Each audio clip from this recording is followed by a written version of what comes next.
on the new NYX Born to Glow Naturally Radiant Foundation, and then a pretty well full day wear test. So if you're interested in seeing my thoughts and wear test of the new NYX foundation, then just keep on watching. When I do these videos, I like to go to the site, pull up all of the facts about the foundation, the price, how many shades it comes in, the claims, etc. So on the NYXcosmetics.com site, the foundation retails for $10 American. It is not yet, as I'm filming this, available on the Canadian site. I ordered mine from Ulta and paid for express shipping so that I could get this review up. Available in an inclusive range of 45 truly flattering shades. 45. Interesting. On the site it says view all 43 shades, but here it says 45, so that's interesting. It delivers buildable medium coverage and a naturally radiant finish that lasts. This liquid foundation blends like a dream and even works with your skin to help create a smooth, even toned look. Mine is in the shade Fair, which I think is their lightest neutral, so not their lightest, but I like to go for the lightest neutral, and you get 30 milliliters. In comparison, this is the new NYX Bare With Me foundation tinted skin veil, and this has 27 milliliters.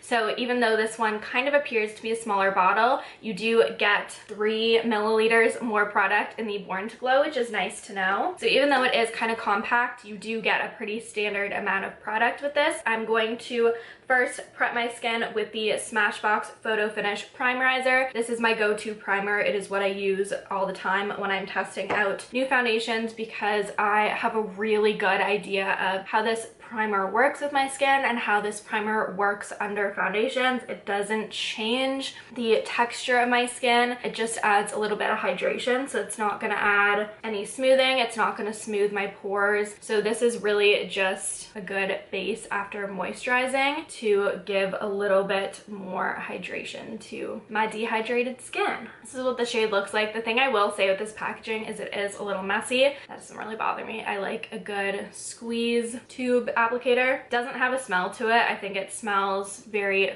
fresh and, if anything, like slightly skincare-y, but not like heavy SPF or anything, because there isn't any SPF in here. And I'm going to blend this out with the Real Techniques Beauty Sponge. I did already dampen this, and this is a relatively new one. You can see it's pretty clean. So we're just going to go ahead and bounce this out into the skin and see what kind of coverage we get with it. That coverage does look pretty nice right away. Really easy to blend. So that is how the foundation is looking first applied. I think it looks really, really nice. Looking very luminous and pretty and like natural per se. The testament to me is how a foundation looks right in here, because that area is such a trouble area for me. It always looks dry and cakey and textured, and it's looking really nice and smooth in that area. Not sure if you'll be able to tell, but it just looks really smooth and healthy. I feel like my forehead looks really good. Decent shade match. I think it's a pretty good shade match for me for how pale I am. Not too yellow, not too pink. Let's apply a tiny bit more to the cheek area where I have more breakouts and discoloration. So that is how the foundation looks with that second little layer applied to my cheeks. I don't think it added a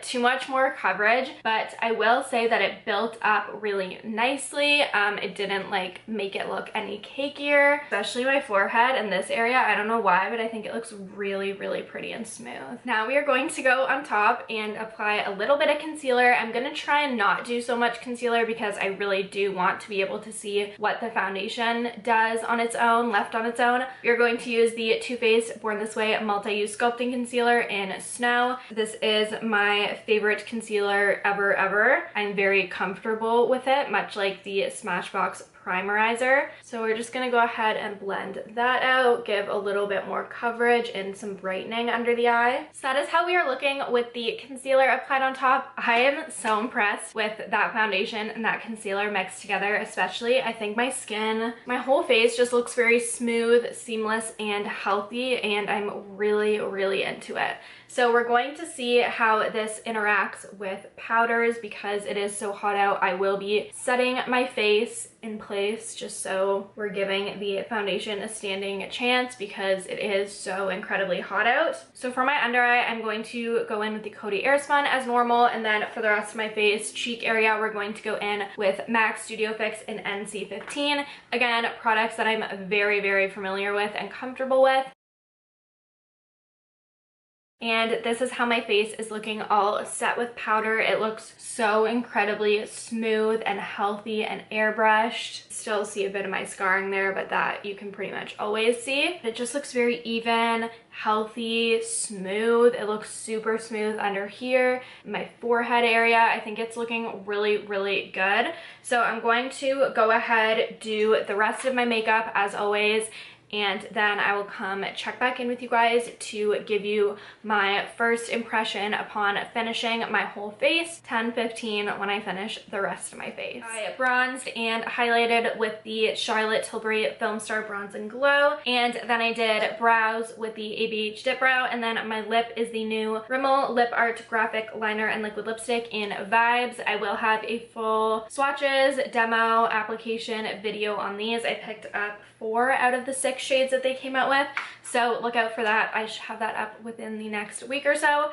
So we're gonna call the check-in time 1:30. I assume I'll be back around like 7:30-ish tonight, and then I'll keep my makeup on, maybe do 1 check-in right when I get home and then 1 right before I go to bed. I'll talk to you when I come back for my first check-in. Okay, so it has been a hot minute since I filmed my first portion of this video, so I just decided to wait and do a final check-in. You can't see that, but it's 11:12 p.m. at night, 9.5, 10 hours, because my last check-in was at 1:30 and it is almost 11:30, so it has been a while. As I said, I was out in the sun, I was inside of it, I had a nap for an hour on this side of my face. I think this foundation held up incredibly well, especially because there are no claims on the site or on the bottle regarding longevity.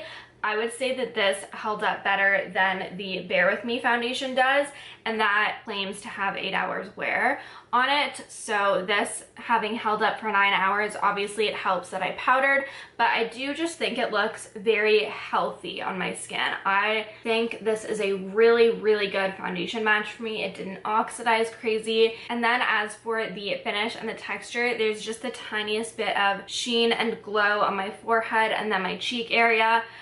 You guys saw all I did today was highlighter, bronzer, brows, and then the foundation and powder. So up close, you can see that there is a little bit more texture, especially in this area above my lip. There's a little bit of texture. I think the forehead definitely held up the best. We're still looking pretty good and smooth in the between the brow area. But for over 9 hours of wear time, I think that this is an incredible foundation, especially for the price and the fact that you get a normal amount of product. And it's not overly glowy. The fact that it's called Born to Glow, if you're looking for an insanely glowy foundation, I don't know if this is going to be it. It does look really, really healthy, and you can definitely see my skin shining through. I think if you only set like minimal areas like under the eyes, maybe the chin area, and you used a really illuminating base like the NYX strobing cream, I think you could really amp up the glow on this. I think the fact that I didn't use any glowy primers and then I did set it with powder and I still have this nice, healthy, luminous finish, I think that really does indicate that it is a glowier foundation. So I'm not sure how those of you with oily skin would like it, especially because it is breaking up for me in the areas that I do produce a little bit more oil. So that is all that I have for you guys. I hope you liked this video. Let me know what you think about this foundation. Are you interested in it? Are you going to try it? And be sure to give this video a thumbs up, a like if you did enjoy it. It really helps me kind of figure out what you guys like to see and what you don't like to see so much. So if you do like to see these videos and you love foundation tests, then give it a thumbs up so that I know to